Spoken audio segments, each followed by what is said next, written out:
तो देखिए, दिल्ली में कर्तव्य पथ पर झांकियों में दिखेगी देश की संस्कृति, 30 झांकियों में दिखेगी देश की प्रगति और संस्कृति। तो देखिए, परेड में 17 राज्य और केंद्र शासित प्रदेशों की झांकियां देखने को मिलेगी। परेड में शामिल होंगी 13 केंद्रीय मंत्रालयों की झांकियां। तो साथ ही ऑपरेशन सिंदूर पर रक्षा मंत्रालय का 3D झांकी प्रदर्शन भी देखने को मिलेगा।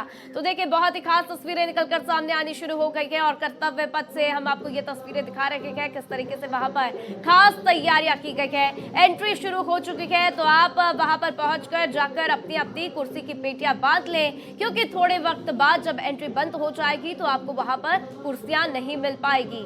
तो आन बान शान मेरा भारत महान, और ये खास तस्वीरें भारत एक्सप्रेस आपके साथ साझा करता हुआ। तो देखिए, जश्न की तैयारियां हो चुकी हैं और तमाम जो जत्थे हैं वो पहुंचने शुरू हो गए हैं। सुरक्षा के मद्देनजर भी तमाम प्रोटोकॉल्स को फॉलो किया जा रहा है। देखिए किस तरह से भव्य आयोजन की तैयारियां कर ली गई हैं। और इस बार के जो मुख्य अतिथि हैं वो यूरोपीय यूनियन से हैं, और जिस तरह से हम कह रहे हैं कि यूरोपीय यूनियन से मदर ऑफ ऑल डील्स को लेकर हम चर्चा कर रहे हैं, जल्द ही ये साइन होने वाली है। और ऐसे में जब दो एक्सपर्ट्स और दो जो फॉरेन प्रतिनिधि यहाँ पर शिरकत करते हुए नजर आएंगे, क्या तस्वीरें आती है और किस तरह से भारत का दम दिखता है, ये देखना महत्वपूर्ण होगा। इन तस्वीरों पर लगातार हमारी नजर बनी रहेगी। लेकिन इस वक्त हमारे सहयोगी हिमांशु हमारे साथ जुड़ गए, साथ ही साथ हमारे साथ कर्नल डॉक्टर SP मलिक साहब हैं। आप रक्षा विशेषज्ञ हैं, आपका बहुत स्वागत है सर। हमारे साथ कर्नल MK सिंह जी भी जुड़ गए हैं, रक्षा विशेषज्ञ। आप दोनों का बहुत बहुत स्वागत करूंगी मैं। और सबसे पहले हमारे सहयोगी हिमांशु का जरा रुख कर लेते हैं। राधा, हिमांशु, इस वक्त कर्तव्य पथ पर किस तरह की तस्वीरें आ रही हैं?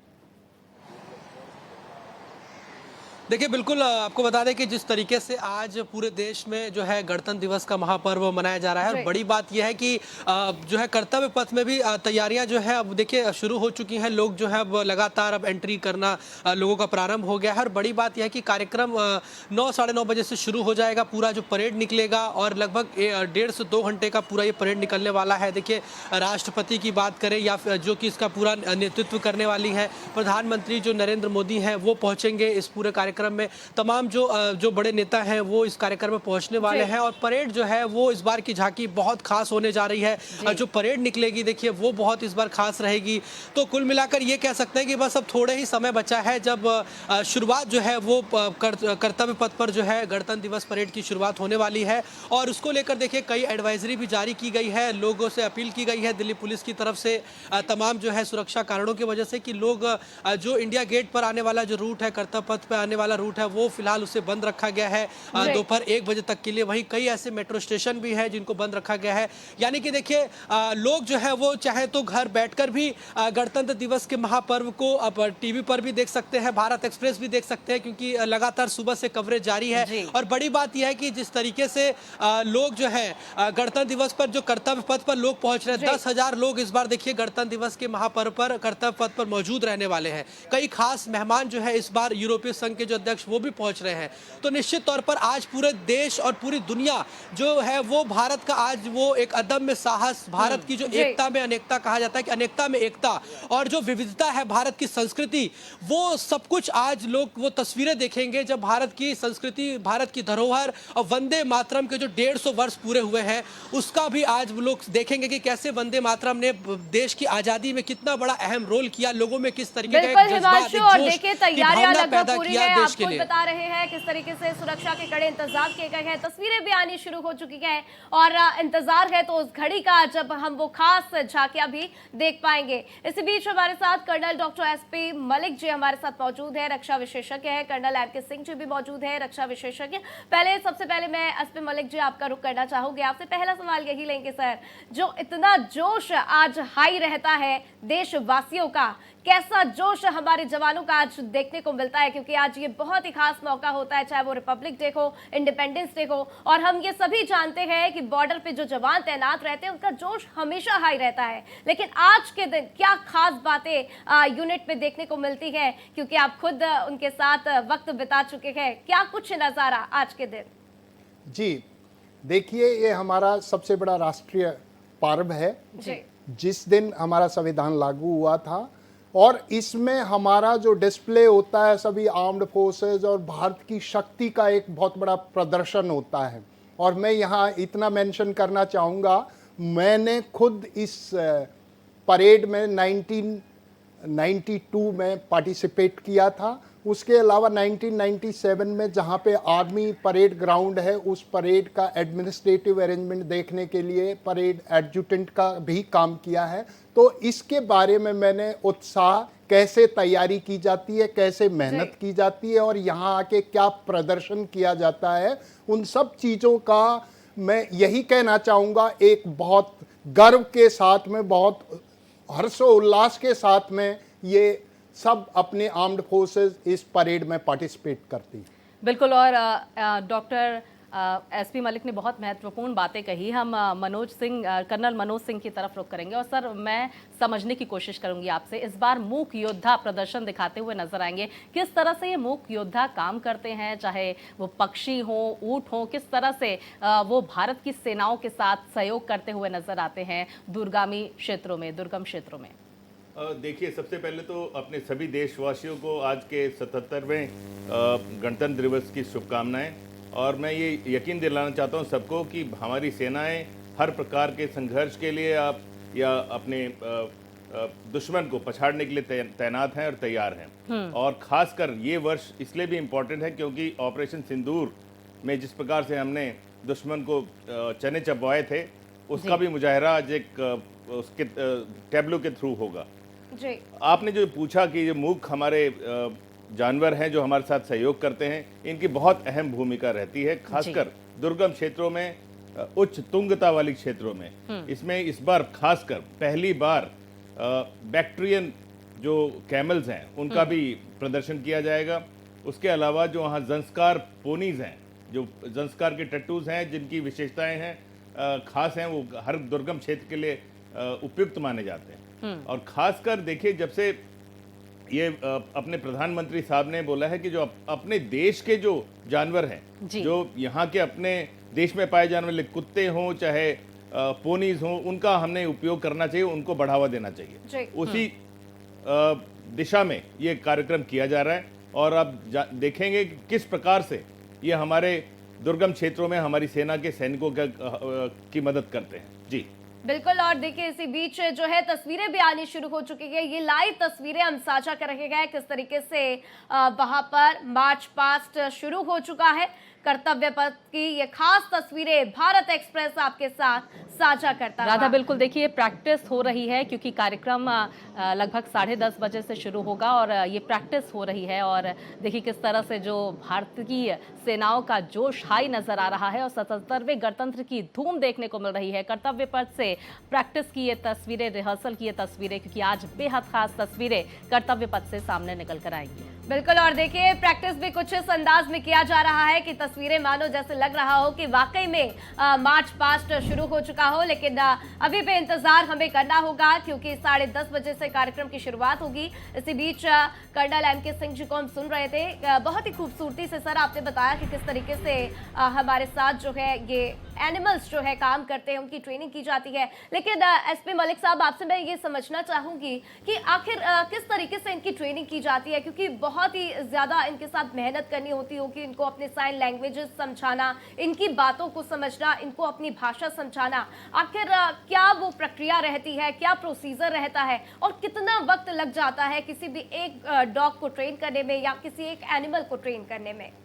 जी देखिए, हमारे पास एक रिमाउंट एंड वेटरनरी कोर है जिसमें सब हॉर्सेस, पोनीज, डॉग्स, इन सब की ट्रेनिंग दी जाती है। उसका एक शेड्यूल होता है। जिस तरह से एक रिक्रूट को ट्रेन करके उसको एक जवान में परिवर्तित किया जाता है, उसी तरह से इनको भी प्रॉपर ट्रेनिंग के साथ में, प्रॉपर कंडीशनिंग के साथ में एक ट्रेनिंग दे करके और इनको तैयार किया जाता है, जो आगे चल के हमारी बहुत मदद करते हैं। खासकर स्निफर डॉग्स जो होते हैं, जहाँ पे आईईडी वगैरह टेररिस्ट इन्फेस्टेड एरिया में होते हैं, उनको वो स्निफ करके बता सकते हैं। जहाँ पे उच्च दुर्गम क्षेत्रों में ज़्यादा बर्फ पड़ी होती है, कई बार अपने जवान एवलांच के नीचे आ जाते हैं, उसको भी वो स्निफिंग के जरिए सूंघ सूंघ करके उसकी लोकेशन को बता देते हैं। इसी तरह से जैसा कर्नल एमके सिंह साहब ने बताया है हमारे ज़ंस्कार पोनी जो हैं, ज़ंस्कार वो शॉर्ट हाइटेड हॉर्सेस ही होते जी। हैं, उनको ऊपर लोड ले जाने में, जो कि पहले उस ट्रेड रूट पे इस्तेमाल होते थे, अभी भी जैसा अपने प्रधानमंत्री मोदी जी का एक विचार है, एक उनकी विचारधारा है कि सिर्फ इंसानों को ही नहीं, जानवरों को भी हमने देखभाल करके उनका इस्तेमाल करना है। तो उसी दिशा में ये प्रॉपर ट्रेनिंग के साथ में दुर्गम क्षेत्रों में इंडक्ट किए जाते हैं, सिक्योरिटी के लिए और बहुत सी दूसरी चीज़ों में मदद करने के लिए इनका उपयोग किया जाता है। बिल्कुल, देखिए, और इसी की झलक आज देखने को मिलेगी। ये मूक योद्धा भी अपना प्रदर्शन दिखाते हुए नजर आएंगे, किस तरह से इन्हें ट्रेन किया जाता है। आज ये प्रदर्शन कर्तव्य पथ पर देखने को मिलेगा। एक बहुत ही प्रमुख सवाल colonel doctor SP Malik ji मैं आपसे लेना चाहूंगी। इस बार जो है दो मुख्य अतिथि जो है इस बार हमारे बीच शामिल होते हुए नजर आएंगे। यूरोपीय परिषद के अध्यक्ष एंटोनियो कोस्टा और यूरोपीय आयोग कमीशन के अध्यक्ष जो है उर्सुला वॉन डर लेयन। इनका उपस्थित होना यहाँ पर भारत की क्या रणनीति, विदेश नीति को दर्शाता है और इसके पीछे की क्या कुछ रणनीति नजर आती है? क्योंकि देखिए, हर बार हम देखते हैं कि विदेशी मेहमानों को बुलाया जाता है, उसके पीछे एक अलग रणनीति रहती है, लेकिन इस बार यूरोपियन यूनियन से मेहमानों को बुलाना, इसके पीछे की क्या वजह समझ में आती है और क्या कुछ रणनीति इसके पीछे? जी देखिए, जिस तरह से हम अमेरिका से अनसर्टेनिटी झेल रहे हैं, उस सिनारियो में हमें यूरोपियन यूनियन के साथ में ट्रेड, टेक्नोलॉजी, डिफेंस डील्स करना बहुत ज़रूरी है। उसका बैलेंस बनाने के लिए, क्योंकि अमेरिका आए दिन कोई ना कोई टैरिफ लगा के और बैठ जाता है, उसको बैलेंस करने के लिए, जैसे कि अपने प्राइम मिनिस्टर मोदी जी ने बहुत तगड़ा जवाब दिया है उनको, पहले तो अपना जीएसटी को रेगुलराइज करके, फिर दूसरे रशिया और दूसरे देशों से डील करके, और अभी यूरोपियन यूनियन काउंसिल और यूरोपियन यूनियन कमीशन के दोनों अध्यक्षों को बुला करके ये दुनिया को दिखा दिया है भारत किसी के सामने ना झुकेगा, ना, जैसा कि उन्होंने बोला, ना आंख झुका के बात करेंगे, ना आंख उठा के बात करेंगे, आंखों में आंखें डाल के बात करेंगे। इसलिए हमारे लिए अभी यूरोपियन यूनियन एक इम्पॉर्टेंट संघ है जिसके साथ में हमारी बहुत सी डील्स होने जा रही हैं, और वो एक मेगा डील होगी, जैसे जिसको सभी masters deals of masters, rather master of deals बोल रहे हैं। और वो बहुत बड़ा इनके साथ में एक अग्रीमेंट होने वाला है जो डिफेंस, टेक्नोलॉजी, ट्रेड सब के लिए, बाकी न्यू जो अमेरिकन अनसर्टेनिटीज हैं उनको न्यूट्रलाइज कर देगा। बिल्कुल मलिक साहब, और जाहिर तौर पर जिसका जिक्र यूरोपियन यूनियन की तरफ से भी कहा जा रहा है कि मदर ऑफ ऑल डील्स होने वाली है, और ऐसे में बड़ा मैसेज, बड़ा संदेश जाता हुआ नजर आएगा। हमारे साथ दोनों मेहमान बने हुए हैं, मैं कर्नल मनोज के पास भी जाऊंगी, लेकिन जरा हिमांशु की तरफ भी रुख कर लेते हैं। हिमांशु, इस वक्त इस पूरे कार्यक्रम को लेकर क्या कुछ जानकारियां आपके पास?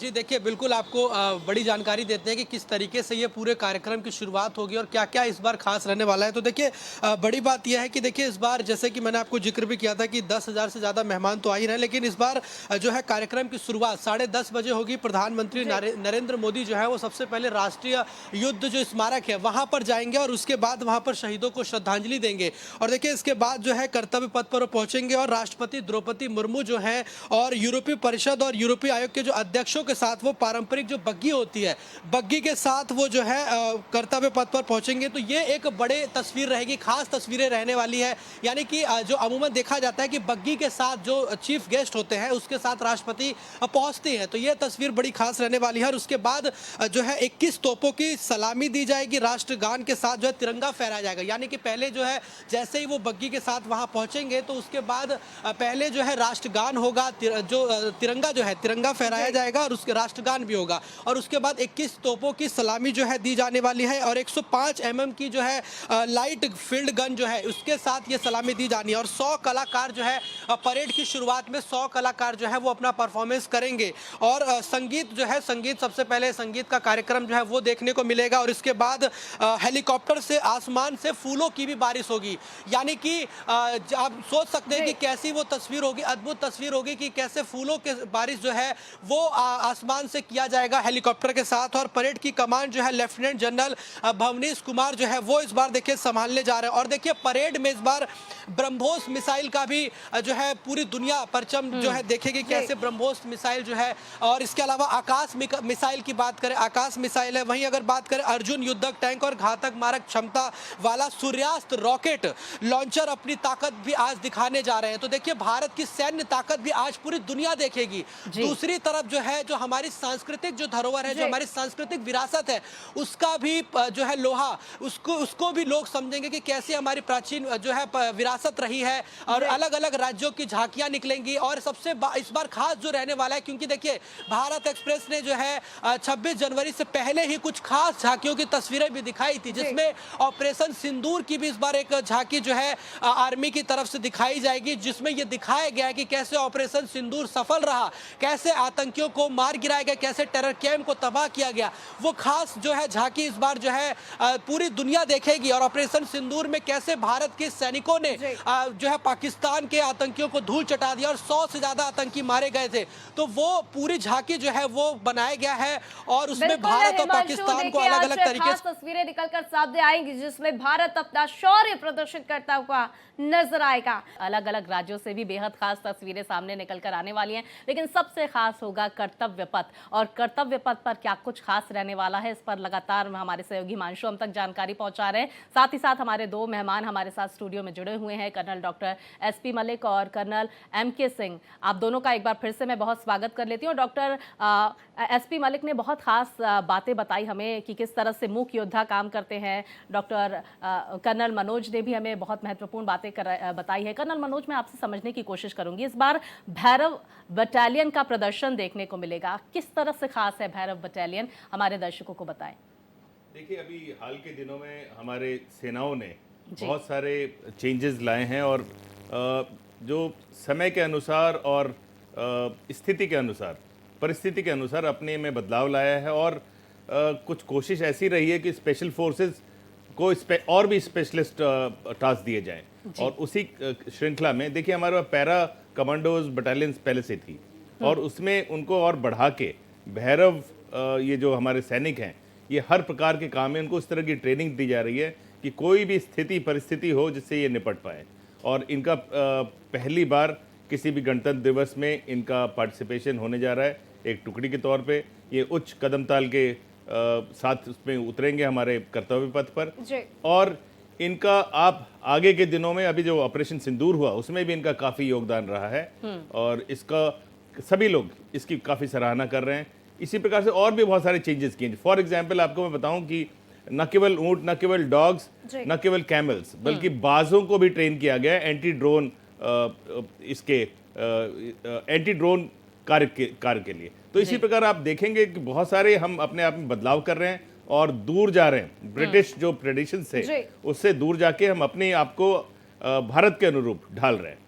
बिल्कुल MK सिंह जी, आपने बहुत ही खास बातें कही और साथ ही साथ एक और महत्वपूर्ण बात आपकी तरफ से साझा की गई कि बैक्टीरियन ऊँटों का इस्तेमाल किया जाएगा। ये बैक्टीरियन ऊँट आखिर है क्या, इनकी क्या खासियत है, इनके बारे में भी आपसे समझना चाहेंगे सर। जी, ये बैक्टीरियन ऊँट जो है केवल जंस्कार और लद्दाख के इलाके में पाए जाते हैं। इनके दो हम्प्स होते हैं। नॉर्मल आपने देखा हो जो कैमल हैं, हमारे ऊँट हैं, उनकी एक हम्प होता है उनकी पीठ पर, इनमें दो हम्प मिलते हैं और केवल उस उच्च क्षेत्र के लिए, तुंगता क्षेत्र के लिए बड़े काबिल माने जाते हैं और बहुत एफिशिएंट है उस इलाके में कार्य करने के लिए। जी बिल्कुल, और हम अपने सहयोगी हिमांशु का भी रुख कर लेते हैं। हिमांशु, देखिए हमारे मेहमान किस तरह से खास ये कार्यक्रम होने वाला है और एक एक चीज़ को बड़ी ही बारीकी से समझाते हुए नजर आ रहे हैं। और हम ये भी समझने की आज हिमांशु आपसे कोशिश करेंगे, महामहिम का क्या कुछ कार्यक्रम वहाँ पर रहने वाला है, कितने बजे वो राष्ट्रपति भवन से निकलेंगी, इसको लेकर क्या कुछ जानकारियाँ। देखिए बिल्कुल आपको बता दें कि जिस तरीके से इसको लेकर जानकारी यह है कि राष्ट्रपति जो है, जैसे कि मैंने आपको बताया, कार्यक्रम की शुरुआत जो है 10:30 बजे होगी और पहले प्रधानमंत्री को पहुंचना है और उसके बाद राष्ट्रपति जो है दोनों हमारे जो विशेष मेहमान हैं उनके साथ वो आएंगी बग्गी में। तो देखिए ये कह सकते हैं कि 10:30 बजे के बाद ही जो है राष्ट्रपति जो है वो आपको कर्तव्य पथ पे देखने को मिल सकती है, लेकिन 10:45 से लेकर 11 बजे के बीच की वो तस्वीरें हो सकती हैं जब राष्ट्रपति वहां पहुंचेंगी। लेकिन बड़ी बात यह है कि राष्ट्रपति जो है बग्गी के साथ वहां पर पहुंचेंगी और जिस तरीके से अमूमन हर साल देखने को मिलता है कि कैसे राष्ट्रगान होता है, तिरंगा जब फहराया जाता है और उसके बाद 21 तोपों की सलामी दी जाती है और फिर देखिए झांकियों की शुरुआत से पहले जैसे कि मैंने आपको बताया कि पहले कार्यक्रम संगीत का होगा और उसके बाद जिस तरीके से 100 कलाकार एक साथ परफॉर्मेंस करेंगे और उसके बाद फिर तमाम अलग अलग जो परेड है, अलग अलग झांकियां हैं वो निकलना शुरू हो जाएंगी। लेकिन सबसे खास बात क्या है कि इस बार जो 30 झांकियां निकलने वाली है उसमें से 17 ऐसी झांकियां हैं जो कि अलग अलग राज्यों की रहेंगी। वही मंत्रालयों की भी 13 झांकियां हैं जिसमें कई मंत्रालय, चाहे रक्षा मंत्रालय की बात करें, इसके अलावा देखा जाए शिक्षा मंत्रालय, सूचना मंत्रालय, अलग अलग मंत्रालयों की भी जो है झांकियां इस बार देखने को मिलेंगी। और देखिए इस बार जो है आत्मनिर्भर भारत जो है उस पर भी जोर दिया गया है, यानी कि वंदे मातरम के जो 150 साल पूरे हो रहे हैं वो कहीं ना कहीं इस बार का जो रिपब्लिक डे इसलिए भी खास है क्योंकि भारत ने 77वां अपना जो है रिपब्लिक डे तो मना ही रहा है, लेकिन 150 वर्ष भी जो है वो वंदे मातरम के पूरे हो गए हैं। तो इसीलिए भी इस साल का रिपब्लिक डे इसलिए भी खास है और इसीलिए देखिए जो इसकी थीम भी रखी गई है वो वंदे मातरम पर ही रखी गई है। और सबसे खास बात यह है कि जो वहां पर सजावट की गई है, जो वहां पर पूरे भव्य तरीके से सजाया गया है, दोनों तरफ जहां दर्शक बैठेंगे, जहां लोग बैठना शुरू भी हो गए, धीरे धीरे भीड़ अब बढ़नी शुरू हो गई है, वहां पर जो है वंदे मातरम का जो पूरा वो लिखा हुआ है, जो श्लोक है पूरा वो वहां पर लिखा गया है, भारत माता की भी तस्वीरें हैं। तो हिमांशु ये तस्वीरें भी हम दर्शकों तक पहुंचा देते हैं। राजस्थान के मुख्यमंत्री देखिए मिठाई वितरित करते हुए बच्चों को नजर आ रहे हैं और देखिए बेहद खास हर एक देशवासी के लिए आज का कार्यक्रम है और राजस्थान के मुख्यमंत्री भजनलाल शर्मा देखिए बच्चों के साथ तस्वीरें खिंचवाते हुए नजर आ रहे हैं। हिमांशु बात पूरी करें। जी देखिए बिल्कुल मैंने जैसा आपको बताया कि जो वंदे मातरम को लेकर जो अलग अलग जो मैंने जैसा जिक्र भी किया कि थीम जो इस बार रखी गई है वो मेन फोकस वंदे मातरम पर ही है और 150 वर्ष जो पूरे हुए उसको लेकर सजावट जो की गई है कर्तव्य पथ पर दर्शक जहां बैठ रहे हैं उनके ऊपर साइड में जो पूरी सजावट की गई है वो वंदे मातरम के साथ ही तस्वीर भी लिखी है, श्लोक भी लिखा हुआ है ताकि लोग उसको महसूस कर पाए, उस गीत को समझ पाए कि कैसे इस वंदे मातरम गीत ने तमाम जो लोग हैं भारतीय हैं उनमें कैसे एकजुटता का काम किया। बिल्कुल हिमांशु, और देखिए प्रधानमंत्री नरेंद्र मोदी का भी कहीं ना कहीं यही लक्ष्य है, वो भी यही उम्मीद के साथ इस बार ये थीम रखी गई है, उनकी भी कहीं ना कहीं उम्मीदें यही हैं। तो हमारे साथ एसपी मलिक साहब भी, उनसे भी हम इस पर जो है सवाल ले लेते हैं, जानकारी ले लेते हैं। मलिक साहब, आप इसको किस तरीके से देखते हैं, क्योंकि वंदे मातरम के 150 साल पूरे होने पर इसको सेलिब्रेट करना, इतना इसको भव्य रूप देना, क्योंकि हमने देखा कई कार्यक्रम किए गए और आज भी जो है गणतंत्र दिवस पर थीम वंदे मातरम रखा गया है, इसको किस तरीके से देखा जाए, क्या मैसेजिंग की कोशिश की जा रही है, युवाओं के अंदर क्या मैसेज देने का एक यहाँ पर जो ये कदम उठाया गया है उसके पीछे की रणनीति और क्या नीतियां समझी जाए? जी राधा जी, देखिए वंदे मातरम एक हमारा ऐसा गान था जिसने पूरे देश को जागृत करके अपनी स्वतंत्रता प्राप्त करने के लिए उनको मोटिवेट किया था, उत्साहित किया था। और आज के जवानों को मोदी जी यही बताना चाहते हैं हमारे पूर्वजों ने कितनी कुर्बानियां दे करके इस गीत से प्रोत्साहित हो करके देश की आज़ादी प्राप्त की है। आज भी उन जवानों को उत्साहित करने की ज़रूरत है जिनमें इतना पोटेंशियल है, इतनी शक्ति है, वो कुछ भी कर सकते हैं भारत को विश्व गुरु बनाने के लिए और उसको दुनिया के नंबर 1 राष्ट्र बनाने के लिए। इसीलिए इसका इतना महत्व है और इस गान को हमें 150 साल हो गए हैं और ये बहुत अच्छी बात है कि हम पुरानी धरोहर इतिहास को आगे रख करके अपने युवा जगत को अब आज ये बताना चाहते हैं हम उनको भूले नहीं हैं जिन्होंने हमारे आज के लिए अपने कल को न्यौछावर कर दिया। बिल्कुल सर, हम हिमांशु का रुख भी कर लेते हैं। हिमांशु, झांकियों में क्या कुछ खास रहने वाला है, राज्यों, केंद्र शासित प्रदेशों और मंत्रालयों की, इसके बारे में भी हमारे दर्शकों को बताएं। देखिए बिल्कुल आपको बता दें कि जैसे कि अगर बात की जाए, जैसे मैंने आपको सेना का जिक्र किया था, आर्मी की तरफ से जो तीनों सेनाओं ने जॉइंट ऑपरेशन चलाया था, ऑपरेशन सिंदूर का, वो तो झांकी रहेगी खास। इसके अलावा अगर देखा जाए तो एयरफोर्स की झांकी भी बहुत खास इस बार रहने वाली है, जिसमें संघर्ष से लेकर राष्ट्र निर्माण तक का मैसेज दिया गया है। उसमें बताया गया कि जो अलग अलग युद्ध आज़ादी के बाद लड़े गए, चाहे 1971 का युद्ध हो, 1965 का युद्ध हो, या फिर 1999 कारगिल का युद्ध हो, उसको वहां पर मैसेज दिया गया है। साथ ही साथ जो राष्ट्र निर्माण में जो आज के समय में जो अलग अलग क्षेत्र के युवा, अगर बात करें शिक्षा की बात करें, चाहे खेल की बात करें, अलग अलग क्षेत्र से जो लोग ऊपर उठे हैं, या जो क्षेत्रों से जो हमारे देश विकसित भारत के संकल्प को जो पूरा करता है, वो मैसेज भी देने का प्रयास किया गया है। अगर इसके अलावा देखा जाए तो शिक्षा मंत्रालय की तरफ से जो 2020 में जो नीति बनी थी, नई शिक्षा नीति, उसको दर्शाया गया है कि कैसे एक बड़ा बदलाव शिक्षा के क्षेत्र में किया गया। स्मार्ट क्लासेस, पीएम स्कूल का उसमें जिक्र किया गया है। और इसके अलावा देखा जाए तो राज्यों की अगर बात करें तो बिहार की झांकी इस बार बड़ी खास है। देखिए बिहार की झांकी में इस बार मखाने को बहुत ज्यादा प्रायोरिटी दी गई है, जो कि वहां पे सबसे ज्यादा मखाने का उत्पादन होता है। और देखिए 90% जो मखाना पूरे सप्लाई होता है, जो कि बिहार से ही होकर पूरे दुनिया में जाता है, वो उसमें मैसेज दिया गया। क्योंकि प्रधानमंत्री नरेंद्र मोदी भी मखाना का जिक्र अपने कई रैलियों में उन्होंने किया था। और इस बार बिहार की इस बार की जो झांकी निकलने वाली है, उसमें मखाने को सबसे ज्यादा प्रायोरिटी दी गई है। कैसे मखाना किस तरीके से पैदा होता है खेत में, कैसे वो उसकी क्या प्रक्रिया रहती है, वो दिखाया गया है। और इसके अलावा देखिए गुजरात की जो निकलने वाली जो झांकी होगी, उसमें जो है अगर देखा जाए बीकाजी कामा पहले जो महिला, पहली वो महिला थी जिन्होंने भारत के दुनिया में, यानी कि भारत की ऐसी पहली महिला थी जिसने विदेश की धरती पर भारत का झंडा फहराया था। और देखिए जब उन्होंने वो झंडा फहराया था तो उसमें तिरंगा नहीं था, उसमें वंदे मातरम लिखा हुआ था। और देखिए कैसे कैसे झंडे की तब्दीली हुई और कब जाकर अशोक चक्र जब भारत को मिला 1947 में, वो सब कुछ राजस्थान के मुख्यमंत्री भजन लाल शर्मा की प्रतिक्रिया सुन लेते हैं। सभी प्रदेशवासियों को हार्दिक शुभकामनाएं, बधाई। ये ऐसा पर्व है कि आज के दिन जो हमारा संविधान है, दुनिया का सबसे बड़ा संविधान है। 26 जनवरी 1950 को ये हमारा संविधान लागू हुआ था। मैं सभी प्रदेशवासियों से, देशवासियों से अपील करता हूं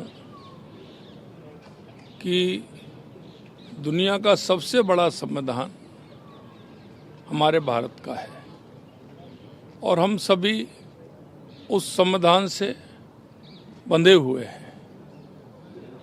मैं आप सभी को दुनिया के सबसे बड़े लोकतंत्र हमारा भारत है। हम कह सकते हैं कि हमारे उन सभी उनको जिन्होंने आज़ादी की लड़ाई के लिए अपने आप को समर्पित किया और उन्होंने उसके बाद में यह संविधान आज के दिन लागू किया। मैं उन सभी को भी श्रद्धा सुमन अर्पित करता हूं और आप सभी से मैं आज के इस गणतंत्र दिवस की शुभकामनाएं देता हूं। एक बहुत ही खास बात कर्नल एमके सिंह जी से समझना चाहेंगे, क्योंकि वो बिहार रेजिमेंट पे रखे हैं, उन्होंने बिहार रेजिमेंटल गीत लिखा है। उनसे समझना चाहेंगे सर, जो अशोक की लाट है वो वहां से कैसे निकली, किस तरीके से उसका जो है इस्तेमाल किया गया, पूरी कहानी क्या कुछ रही है, आपसे विस्तार में समझना चाहते हैं।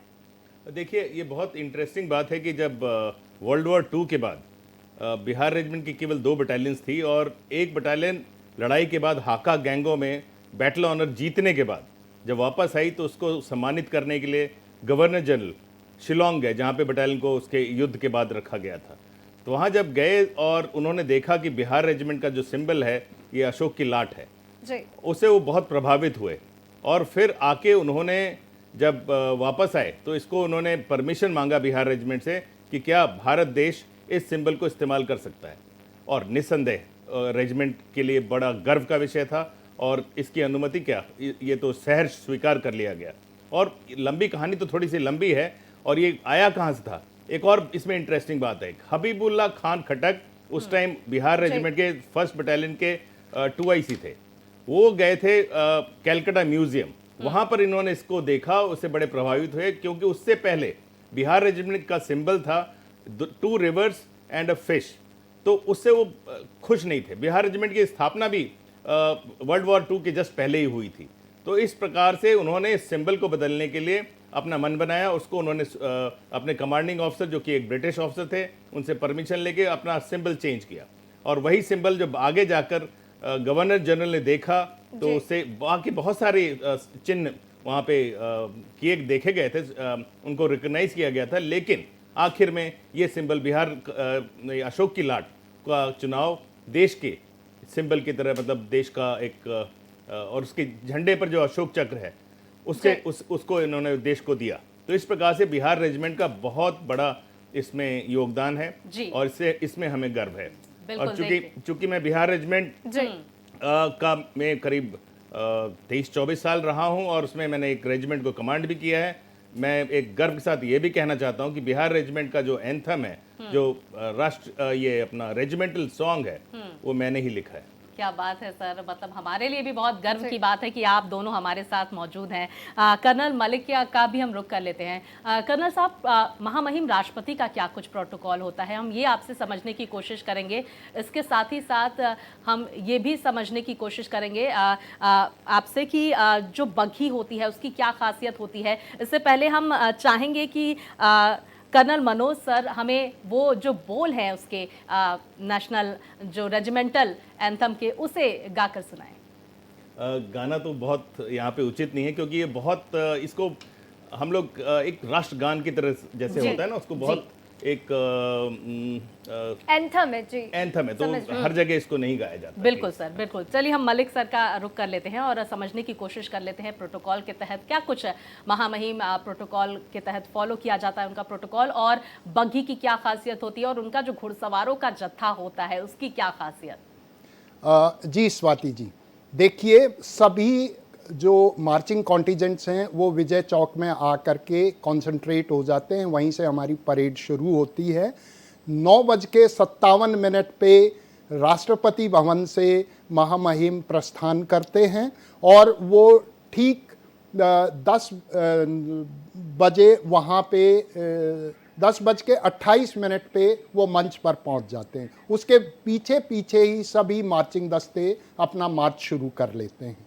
वो एक स्पेशल राष्ट्रपति की बग्गी में आते हैं। उस बग्गी का भी अपना इतिहास है। 1947 में जब देश का बंटवारा हुआ, तो इस बग्गी का फैसला एक कॉइन टॉस करके किया गया था, जो कि भारत ने जीत लिया था, और ये बग्गी भारत में रह गई थी। तब से इसको महामहिम भारत के राष्ट्रपति को गणतंत्र दिवस की परेड में इस्तेमाल किया जाता था। लेकिन 1984 में उस समय के प्रधानमंत्री श्रीमती इंदिरा गांधी जी की मृत्यु के बाद में इसको सिक्योरिटी कंसर्न्स की वजह से बंद कर दिया गया था। 1984 में लास्ट जो हमारे महामहिम ज्ञानी जैल सिंह जी थे, वो इस बग्गी में आए थे। उसके बाद में पिछले साल 2024 से फिर इसको रीइंट्रोड्यूस किया गया है। इसके बीच में 2023 तक 1984 से 23 तक एक आर्मर्ड लिमोजीन में भारत के राष्ट्रपति गणतंत्र दिवस की परेड में आते थे, और पिछले साल से इसको दोबारा इस्तेमाल करना शुरू किया है। जहाँ तक प्रेसिडेंट बॉडीगार्ड का सवाल है, इसमें तकरीबन 60 घोड़े होते हैं जो महामहिम के सामने चलते हैं। इस साल का जो कॉन्टिजेंट है पीबीजी का, उसका नेतृत्व अमित बेरवाल, जो वहाँ के कमांडेंट हैं पीबीजी के, वो कर रहे हैं। और ये अपनी शानदार वेशभूषा, सेरेमोनियल ड्रेस में एक अलग ही तरह की फौज दिखाई देती है, जो कि एक बहुत गर्व की बात है, और वो भी इसमें बहुत सम्मान और गर्व महसूस करते हैं, क्योंकि एक ऐसा दल है जो राष्ट्रपति के बहुत ही क्लोज रहता है और सभी सेरेमोनियल अवसरों पर उनकी अगुवाई करता है। बिल्कुल मलिक साहब, और देखिए पिछले साल भी हमने वो खास तस्वीरें देखी थी और इस बार भी हमारे दर्शक इंतजार कर रहे हैं कि कब वो खास तस्वीरें देखने को मिलेंगी।